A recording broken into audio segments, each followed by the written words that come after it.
Hello साथियों, मैं मिथुन आपके अपने परिवार कलम से क्रांति T20 में स्वागत करते हैं। तो चलिए आइए आज का सेशन स्टार्ट करते हैं। आज के सेशन में हम लोग पढ़ने वाले बिल्कुल मस्त तरीका से दो चर वाले रैखिक समीकरण, ठीक है, दो चर वाले रैखिक समीकरण को हल करने की 5 विधियां वो भी समझेंगे। सबसे पहले समझ लीजिए दो चर वाले रैखिक समीकरण जो चैप्टर नेम है इसका मतलब क्या होता है। ध्यान दीजिएगा, दो चर पता है आपको, समीकरण में यदि कोई अल्फाबेट रहे तो उसे चर कहते हैं। जैसे में एक्स वाई जेड वगैरह कुछ भी हो, ठीक है, x y z m n वगैरह कुछ भी रहे तो इसको क्या कहते हैं, चर कहते हैं। दो चर का मतलब क्या हुआ, समीकरण में दो गो चर रहेगा। जैसे एक्स वाई की बात करें तो एक्स भी रहेगा वाई रहेगा, ये तो वाई रहेगा जेड रहेगा, कुछ भी रहे दो चर तो अवश्य रहेगा। चलिए दो चर के बारे में समझ गए। वाले रैखिक, रैखिक क्या का मतलब क्या होता है भाई, रैखिक का मतलब होता है उस समीकरण को रैखिक समीकरण कहते हैं जिसका घात एक होता है। तो इसमें हम लोग समझने वाले क्या है, इसका घात कितना होगा, एक होगा। जैसे कहने का मतलब जैसे 5x प्लस में 6y प्लस में 9 बराबर 0, ये होता है दो चर वाले रैखिक समीकरण होता है। दो चर वाले रैखिक समीकरण, देखिए दो गो चर है x और y, बात समझे, घात कितना है, एक है, बात समझ गए ना। अब क्या कहता है, समीकरण युग्म। भाई युग्म का माने क्या होता है, युग्म का माने होता है जोड़ा, यानी कि दो गो। तो इसमें हम लोग जो पढ़ने वाले हैं, जब भी समीकरण आएगा जोड़ा में आएगा दो गो। जैसे 5x प्लस 6y प्लस 9 बराबर 0 है, एक रहेगा जैसे 4x माइनस में 3y प्लस में 7 बराबर में 0। दो गो समीकरण हुआ ही नहीं हुआ, समीकरण फर्स्ट समीकरण सेकंड। इन समीकरणों को हल कैसे करेंगे वो चीज आपको बताते हैं। इसको हल करने का कुल 5 विधि है आपके पास में। कितने विधि है, 5 विधि है। पर आप लोग में से कुछ ऐसे स्टूडेंट होंगे एक विधि से सीख करके वहीं रुक जाते हैं, पर एग्जाम में क्वेश्चन बैंक उतारिए भाई बच्चा, क्वेश्चन बैंक को उठाइए और देखिए अलग अलग साल में अलग अलग विधि से पूछा गया है। किसी साल पूछता है क्या प्रतिस्थापन विधि से हल करें, किसी साल पूछता है वज्र गुणन विधि से हल करें। तो भाई साहब हम लोग जो है ना पांचों विधि से लगाने वाले, बिल्कुल शानदार तरीका से, ठीक है। तो सबसे पहला नंबर समझ लीजिए पांचों विधि कौन सा है। देखिए दो चर वाले रैखिक युगपत समीकरण। भाई युगपत, युगपत का मतलब होता है जोड़ा में, ठीक है ना। समीकरणों के हल की बीजीय विधि, बीजीय विधि कितने हैं, नंबर फर्स्ट में तुलनात्मक विधि। आज हम लोग यही विधि को लगाएंगे। आज जो लगाएंगे क्या लगाएंगे, बिल्कुल शानदार तरीका से तुलनात्मक विधि लगाएंगे। सेकंड विधि है भाई साहब प्रतिस्थापन विधि, ठीक है। तो इसके बाद क्या है, लुप्तीकरण विधि है। इसके बाद क्या है, वज्र गुणन विधि है। इसके बाद क्या है, अनुपात निर्णय विधि है। पर इसमें बता दें कि सबसे ज्यादा इंपॉर्टेंट कौन सा है भाई साहब, और सबसे ज्यादा आसान कौन सा है वो भी आपको बता देंगे, ठीक है ना। सबसे ज्यादा इंपॉर्टेंट भाई साहब ये प्रतिस्थापन विधि है, क्योंकि बार बार देखते हैं एग्जाम में ये पूछा जाता है। इसके बाद बोला जाए वज्र गुणन विधि है, और सबसे आसान भी विधि वज्र गुणन विधि। भले विद्यार्थी को लगता है कि सबसे आसान विधि कौन सा है, ये सा है लुप्तीकरण विधि। भाई साहब कौन सा है, लुप्तीकरण विधि है। पर आपको मानने से नहीं होगा, आप बुक के अनुसार यदि चलें, बुक ने बताता है क्या, सबसे आसान विधि वज्र गुणन विधि है। बात क्लियर है। यदि एग्जाम में आ जाए कि सबसे आसान विधि कौन सा है समीकरणों को हल करने का, क्या लगाइएगा, वज्र गुणन विधि। बात क्लियर हो गया ना। चलिए कुल 5 विधि तो हम लगाते हैं। सबसे पहले आज क्या, तुलनात्मक विधि। तो इससे पहले आप लोग में से कोई ऐसे साथी होंगे अब तक मेरे चैनल को सब्सक्राइब नहीं किए होंगे, चैनल को सब्सक्राइब करके ना बेल आइकन को प्रेस कर लीजिएगा, ठीक है ना, क्योंकि कुछ दिन से हम 10th का वीडियो नहीं बना पा रहे थे। चलिए कोई बात नहीं, फिर से हम स्टार्ट किए हैं, चीजों को बिल्कुल बेसिक से बताएंगे भाई साहब। इस प्रकार से बताएंगे ना, यदि आपको 90% प्लस मार्क्स लाना है मैथ में मैट्रिक बोर्ड एग्जाम में, तो मेरे साथ जुड़ जाइए। बिल्कुल 100% गारंटी लेते हैं आपका मैथ में जो 90% प्लस नंबर आएगा। चलिए स्टार्ट करते हैं सेशन को और देखते हैं पहला विधि आखिर क्या कह रहा है। तो देखिए ये आपके पास में एक सिंपल सा सवाल हम लाए हैं और उसको हल करके दिखाते हैं किस विधि से, तुलनात्मक विधि से। इस क्वेश्चन में सिर्फ मेरा फोकस रहेगा आपको सिखाना, इसके बाद हम तरह तरह के सवाल आपके पास लाएंगे और आपको चीजों को दिखाएंगे। चलिए स्टार्ट करते हैं। सबसे पहले आपके पास में यही सवाल रहेगा, ऐसे समीकरण रहेगा और कहा जाएगा क्या, तुलनात्मक विधि से हल करें। चलिए सबसे पहला नंबर एक चीज आपको बताते हैं, तुलनात्मक विधि का सामान्य सूत्र। सामान्य सूत्र की समीकरण किस रूप में होनी चाहिए भाई साहब, यहां पे रहनी चाहिए ax प्लस में बी वाई बराबर सी। बात समझे यहां पे, इस रूप में ना समीकरण रहनी चाहिए, यदि नहीं है तो इस रूप में ले आइए तब जाकर के समीकरण मानिए। ठीक है, चीजों को देखिएगा यहां पे क्या है, x प्लस में y बराबर में क्या है 14 है, तो समान सूत्र के ही रूप में ax प्लस by बराबर में c। अचर पद जो होते हैं c कहलाते हैं। तो कोई बात नहीं, टेंशन नहीं लेना है, यहां पे समीकरण फर्स्ट मान लेना है। इसके बाद देख रहे हैं ये क्या है, x माइनस वाई बराबर में ये 4, तो ये भी उसी रूप में है, तो इसको भी समीकरण सेकंड मान लेना। बात क्लियर हो गया ना। अब देखिएगा क्या करते हैं, सबसे पहला नंबर एक कार्य, ध्यान से 2 सेकंड का सुनिएगा। देखिए अब समीकरण फर्स्ट से चलेंगे, हम लोग क्या करेंगे, x या y का वैल्यू, x या y का वैल्यू, x का जैसे x का वैल्यू निकालिएगा y के पदों में, y का वैल्यू निकालिएगा x के पदों में। पहले निकाल लेंगे किससे, समीकरण फर्स्ट और समीकरण सेकंड दोनों से। चलिए देखिए सबसे पहले यहां कीजिएगा क्या, समीकरण फर्स्ट से, समीकरण फर्स्ट से कीजिएगा, देखिएगा अप्लाई कीजिए समीकरण फर्स्ट, x प्लस वाई बराबर में 14। एक काम करते हैं हम लोग ना, समीकरण फर्स्ट से y का वैल्यू निकालते हैं, y का वैल्यू निकालते हैं, क्यों निकालते हैं वो बाद में पता चलेगा। चलिए इसलिए y बराबर क्या हो गया, x को उधर ट्रांसफर करेंगे, 14 इधर प्लस है तो माइनस में क्या हो जाएगा, x हो जाएगा। बात क्लियर हो गया ना। इसको मान लीजिए समीकरण 3, 2 तक मान लिया, समीकरण 3 हो गया। अब चलिए समीकरण सेकंड से, यहां पे समीकरण सेकंड से, समीकरण सेकंड से चलिएगा, ये देखिए x माइनस वाई बराबर में क्या हो गया 4, तो इसलिए y का वैल्यू निकालना ना। देखिए इधर माइनस में y है, भाई साहब उधर यदि ट्रांसफर कर दे प्लस में हो जाएगा ना। अब जब y उधर गया 4 इधर आएगा, पहले कौन लिखाएगा, x लिखाएगा, x माइनस 4, ये क्या हो गया समीकरण 4। चलिए इस ट्रांसफर को आशा करते समझे होंगे आप लोग। तो ये देखिए ध्यान दीजिएगा, गौर कीजिएगा, समीकरण 3 में ये भी y का वैल्यू, भाई साहब ये भी y का वैल्यू समीकरण 4 में, तो क्या होनी चाहिए, दोनों जब y का वैल्यू है और एक ही सवाल में, बात सिर्फ समीकरण अलग अलग है, दोनों क्या होनी चाहिए, बराबर होनी चाहिए। तो देखिए क्या करेंगे यहां पे, समीकरण 3 और 4 से, यहां लिखना है आपको क्या है, समीकरण 3 और 4 से, और क्या करना है, दोनों के y का वैल्यू को बराबर कर देना, यानी कि RHS LHS बराबर है, RHS भी बराबर होनी चाहिए। चलिए बराबर कर दीजिए, इधर लिखिए 14 माइनस एक्स बराबर में इधर क्या लिखना है, ये वाला x माइनस में 4, यहां से निकालना है x का वैल्यू। देखिएगा यहां पे कैसे निकालते हैं। सबसे पहले ये देखिए x है इधर ना, इधर ट्रांसफर, इस माइनस एक्स है, इसको भी इधर लेके आ जाते, प्लस में एक्स हो गया। जब एक्स आ गया इधर, अब 4 जाएगा इधर, पहले कौन लिखाएगा, अप्लाई होगा 14, और ये माइनस 4 उधर जाएगा तो क्या हो जाएगा, प्लस में 4। बात क्लियर हो गया। अब एक्स और एक्स को जोड़िएगा, क्या हो जाएगा, यहाँ पे 2x हो जाएगा, ये 2x हो गया बराबर 14 4 कितना हो गया 18, 2 से कटा दीजिए, 2 9 18, इसलिए x बराबर क्या हो गया 9 हो गया। अब बताइए y का वैल्यू निकालना है, इस x का वैल्यू जो है ना, ऐसे हम लोग 4 समीकरण में से कहीं भी रखेंगे निकल जाएगा, लेकिन फर्स्ट और सेकंड में आपको नहीं रखना है, रखना है कहां, 3 और या 4 में, क्योंकि यह हल किया गया चीज है। ठीक है ना, समीकरण 3 और 4 में पहले 3 आता है, समीकरण 3 में रखते हैं। यहां लिखिए क्या, समीकरण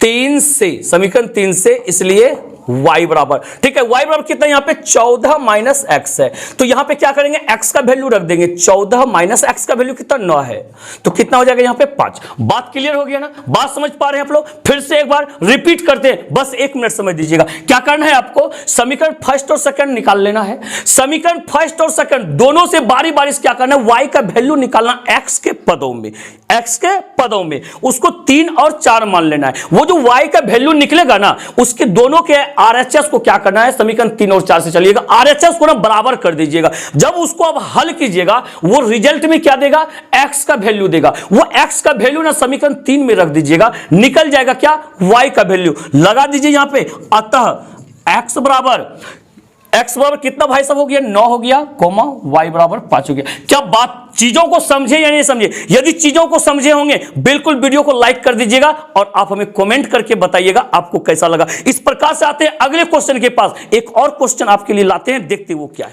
देखिएगा अगला सवाल आप लोग देख पा रहे हैं। सबसे पहले हम इसको समीकरण बनाते हैं। देखिएगा यहाँ पे क्या x प्लस वाई बराबर 7, समान सूत्र की तरह है ना, समीकरण फर्स्ट मान लीजिए। इसके बाद देखिएगा 5y प्लस में 12x बराबर में 7। भाई साहब समान सूत्र के अनुसार नहीं है, पहले रहना चाहिए x को, लेकिन पहले है यहाँ y, तो गड़बड़ सरबड़ हो जाएगा।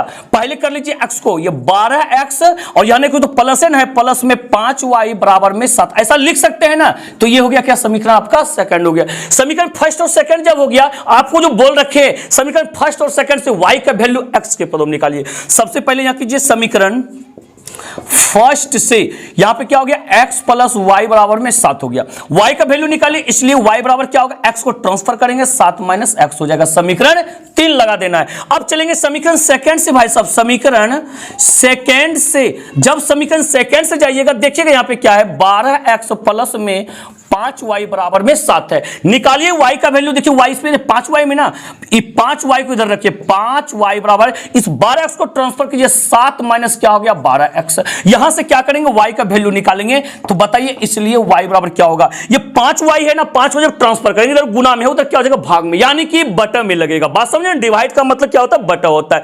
चलिए लगा दीजिए यहां पे, इसलिए y बराबर कितना हो जाएगा, ये 7 माइनस 12x, ये बटा में क्या हो जाएगा 5 हो जाएगा। बात क्लियर होगी, इसको समीकरण 4 मान लीजिए। इसके बाद पता है क्या करना, समीकरण 3 और 4 से, समीकरण 3 और 4 से, इससे जब चलेंगे दोनों के आरएचएस को ना बराबर कर देंगे। यहां पे आरएचएस क्या है, 7 माइनस एक्स है, इसका आरएचएस कितना है 7 माइनस 12x बटा में 5 है। चलिए भाई साहब बाय क्रॉस कीजिए, एक्स का वैल्यू निकालिए, 5 से गुना कीजिएगा तो यहां पे कितना हो जाएगा, 5 7 35 माइनस में 5 गुना x, ये 5x हो गया, बराबर में ये कितना हो गया 7 माइनस 12x। क्लियर है। चलिए x का वैल्यू निकालते हैं। ये देखिए माइनस 5x है ना, ये माइनस 12x है, ये माइनस 12x को कहीं हम इधर लेके आ जाए तो ये देखिए पहले माइनस 5x लिख दीजिए, ये माइनस 12 से इधर लाएंगे तो प्लस में क्या हो जाएगा 12x बराबर में। अब देखिए 35 को इधर ट्रांसफर कर देंगे, पहले क्या लगाएंगे 7, ये 35 इधर आ जाएगा तो माइनस में क्या हो जाएगा 35 हो जाएगा। बात क्लियर हो गया। अब क्या लगाना है यहाँ पे, ये प्लस से माइनस घटा देंगे, 12x में से कहीं 5x घट गया तो कितना बच गया यहाँ पे, ये 7x बचेगा भाई, ठीक है। और ये 7 में से 35 घटेगा तो कितना होगा सर, यहाँ पे माइनस में 28 हो जाएगा। क्लियर हो गया। तो ये 7 से कटा दीजिए, 7 चौक 28, माइनस बचा हुआ है ना, इसलिए x बराबर क्या हो गया माइनस में 4 हो गया। x का वैल्यू क्या हो गया माइनस में 4 हो गया। अब हमें निकालना क्या y का वैल्यू, क्या लिखना है समीकरण 3 से, क्या लिख रहा है समीकरण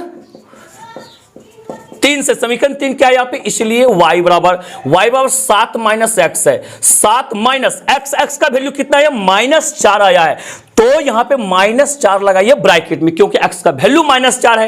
ये देखिए 7 माइनस गुना माइनस प्लस हो गया और 4, 7 4 कितना हो गया भाई 11 हो गया। बात क्लियर हो गया ना, यहां लगा दीजिएगा, अतः x बराबर माइनस 4 y बराबर में 11, बिल्कुल राइट आंसर है। बात क्लियर है, चीजों को समझ पा रहे हैं। चलिए इस प्रकार से अगले क्वेश्चन को लगाते हैं, देखते हुए क्वेश्चन क्या। चलिए देखिए कि अगला सवाल आपका ये रहा। अब इस सवाल को कैसे हल करते हैं देखिए, सबसे पहले 7x माइनस 15y माइनस 2 बराबर 0। भाई सब सूत्र को देखिए, समान सूत्र को फॉलो नहीं कर रहे हैं ना, नहीं कर सूत्र की तरफ मानिए इसको, और इसको चलिए आगे बढ़ाइए। ये 7x माइनस में ये 15y हो गया, तो 2 बराबर के बाद होनी चाहिए, उधर ट्रांसफर के माइनस हो जाके प्लस में 2 हो जाएगा, और मान लीजिए समीकरण फर्स्ट। बात क्लियर हो गया ना, ax प्लस में by बराबर में c, बात बन गया। अब इसको सेकंड को, अब सेकंड देखिए यहां पे क्या है, x प्लस में 2y माइनस 3 बराबर में 0 है। चलिए इस 3 को उधर ट्रांसफर कर दीजिए, क्या हो जाएगा यहां पे, और यहां पे x प्लस में 2y इक्वल टू 3, यहां पे समीकरण सेकंड हो गया। अब यहां से आपको मालूम है क्या करना है, सबसे पहले क्या करना है, समीकरण फर्स्ट से चलना है, समीकरण फर्स्ट से, समीकरण फर्स्ट से चलेंगे। यहां पे क्या है 7x माइनस में 15y बराबर में 2, y का वैल्यू निकालना है ना। देखिएगा ये माइनस में 15y है, तो माइनस वाले क्या करना, उधर ट्रांसफर करना पड़ेगा, तब तो जाके प्लस में होगा। चलिए इसको हम कर दिए उधर, तो क्या हो गया यहां पे, और प्लस में 15y हो गया। जब y उधर गया तो अब 2 का बारी है इधर आने का, पहले कौन लगेगा 7x लगेगा यहां पे, ठीक है, माइनस में 2। अब बताइए इसलिए y बराबर क्या हो जाएगा, अब 15 ट्रांसफर होगा, बटन में लग जाएगा 7x माइनस 2, बटन में ये क्या हो गया 15 हो गया, और समीकरण ये 3 हो गया भाई सब, ठीक है, समीकरण 3 हो गया। अब क्या कीजिएगा, समीकरण सेकंड से चलिए, यहां लिखेंगे क्या अप्लाई करेंगे, समीकरण सेकंड से, समीकरण सेकंड को अप्लाई कीजिए। यहां पे क्या हो गया, x प्लस में 2y बराबर में 3। चलिए यहां से y का वैल्यू निकालिए आप, तो क्या कीजिएगा यहां पे 2y प्लस में, तो इधर रखेंगे इसको, कहीं माइनस में था तो उधर ट्रांसफर करते हैं, ये 3 माइनस में x हो गया। अब इसलिए y बराबर क्या हो गया यहाँ पे 3 माइनस में x बटा में ये क्या हो गया 2 हो गया, ये समीकरण क्या हो गया 4 हो गया। अब समीकरण 3 और 4 को बराबर करेंगे और x का वैल्यू निकल जाएगा, क्या करेंगे यहाँ पे, समीकरण 3 और 4 से, ठीक है, समीकरण 3 और 4, 3 का देखिए आरएचएस कितना है यहाँ पे 7x माइनस में 2 बटा में 15 बराबर 4 का इधर लिखिए 3 माइनस एक्स बटा में 2। क्लियर हो गया ना। चलिए यहां से x का वैल्यू निकालते, पहले बाय क्रॉस मल्टीप्लाई कीजिए, 2 से गुना कीजिए दोनों में। यहां क्या हो गया, 2 सती 14x माइनस में 2 दूनी 4 हो गया, बराबर में 15 तिया 45 माइनस 15 गुना x 15x। क्लियर हो गया। अब देखिए ये 14x है, ये 15x कहीं हम इधर लेके आ जाए, उधर माइनस में हो जाएगा प्लस में, अब प्लस में 15x हो गया, बराबर में ये क्या 45 है, ये -4 को उधर ट्रांसफर कर दे भाई साहब, प्लस में 4 लग जाएगा यहां पे, ठीक है। और ये बताइएगा 14 और 15 कितना, 14 ने 28 से 29x, ठीक है। तो 29x बराबर में 45 4 कितना होता है, 49 होता है, इसलिए x बराबर में क्या हो गया, 49 बटा में यह 29 हो गया। इसको ट्रांसफर जब करेंगे तो बात क्लियर हो गया, x का वैल्यू निकल गया। अब निकालना है हमें y का वैल्यू। y का वैल्यू कैसे, समीकरण 3 से, ठीक है। कहां से, समीकरण 3 से। समीकरण 3 क्या है यहां पे, इसलिए y बराबर, ध्यान दीजिएगा समीकरण 3 यहां पे है, इसलिए y बराबर यहां पे क्या है, 7x माइनस 2 बटा में यहां पे 15। चलिए x का वैल्यू रख दीजिए, यहां 7 है गुना में x का वैल्यू भाई साहब कितना है यहां पे 49 बटा में यहां पे कितना है 29 है, और माइनस में 2 हो गया, बटा में क्या हो गया 15 हो गया। देखिए इतने क्या होता है यहां पे 49 गुना 7 का ही करेंगे तो कितना हो जाएगा, ये 49 गुना 7 यह होगा 7 में 63 3 बाकी 6 7 चौक 28 29 30 4 34 हो जाएगा, 343 भाई साहब यहाँ पे 343 बटा में कितना हो जाएगा, यहाँ पे 343 बटा में 29 माइनस में 2 बटा में क्या हो गया 15 हो गया। चलिए अब यहां से निकालते हैं चीजों को। अब ये 29 और 1 का एलसीएम लेंगे, यहाँ पे क्या हो जाए, इसके नीचे नहीं कुछ तो 1 तो है ना, ये 29 हो गया, 29 से भाग दीजिए 1 गुना 343, यहाँ 343 होगा, माइनस 1 से भाग दीजिए 29 29 में 2 करेंगे तो 2 में 18 का बाकी 1 2 4 1 5 58 होगा, बटा में क्या है 15 है। अब देखिएगा 343 में से 58 को कहीं घटा दें या 13 हो गया तो 8 में से 13 में से इसे पहचानेंगे, 13 में से 8 गया तो 5 हो गया, बचा 3, 13 में से 5 गया तो 8 हो गया, यहाँ पे बचा 285 हो जाएगा भाई साहब, 285 बटा में यहाँ पे क्या हो गया 29। और ये जो बटा में 15 है इसके नीचे नहीं कुछ तो 1 है, कहीं इसको गुना में बदल दिए, 15 बटा 1 है तो यहाँ पे नहीं कुछ तो 1 है ना, 15 बटा 1 है क्या हो जाएगा 1 बटा में 15 हो जाएगा, और 15 से उसको कटाइए, देखिए 15 1 का 15 हो गया, यहाँ पे 15 1 का 15 और 16 17 18 3 और यानी कि 13 बच गया, 13 में 5 यानी कि अब 135 हो गया, 15 नमा 35 से 15 नमा 35 यानी कि 19 बार में कट गया, यहाँ पे 19 बार में कट गया, 15 से 19 बार में कट गया, ठीक है।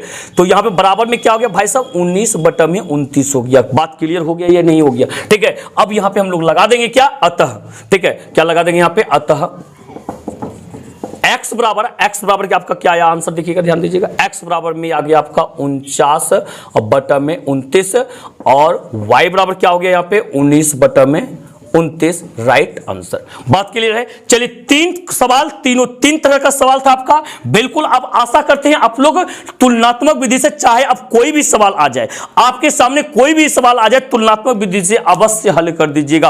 अब अगले दिन लेकर के आएंगे अगले विधि को, आपको सारी 5 विधि बता दिए हैं। वीडियो अच्छा लगा हो, वीडियो को लाइक सब्सक्राइब अवश्य कर लीजिएगा, कमेंट करके बताइएगा आपको वीडियो कैसा लगा। आप इसी तरह से वीडियो बिल्कुल आप बिंदास चाहते हैं या नहीं चाहते, ऐसा भी बताइएगा। चलिए मिलते हैं अगले वीडियो में, इसी के साथ जय हिंद जय भारत।